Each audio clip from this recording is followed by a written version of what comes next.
Blessing, blessing, bénédiction, bénédiction, bénédiction. Frères et sœurs en Christ, bénis de Dieu, je vous salue dans le beau et précieux nom de notre Seigneur Jésus-Christ. Bien-aimés frères et sœurs, nous sommes en train de parler, bien de voir, de nous interroger sur la nature de Dieu. Nous avons dit, est-il possible que Dieu peut avoir double nature, double caractère, double personnalité? Dieu peut l'avoir? Mais si tel est le cas, parce que nous avons entendu ça et là, nous avons entendu durant toute une vie que Dieu fait ci, que Dieu fait ça, Dieu fait ci, Dieu fait ça.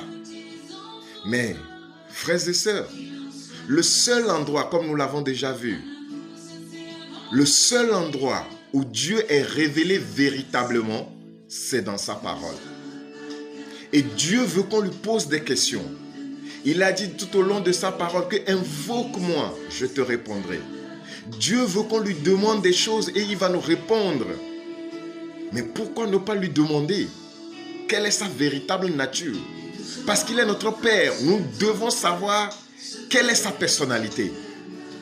Et mes frères et sœurs, n'oublions pas que la parole de Dieu est le seul endroit pour nous de découvrir la véritable nature de Dieu.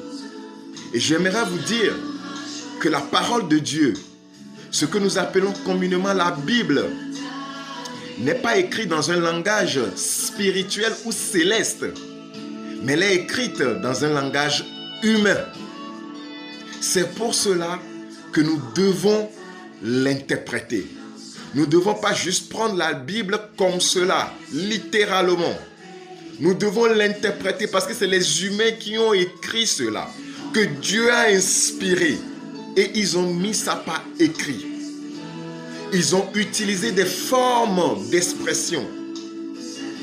Il y a des paraboles, il y a des métaphores, il y a des expressions idiomatiques que nous devons interpréter.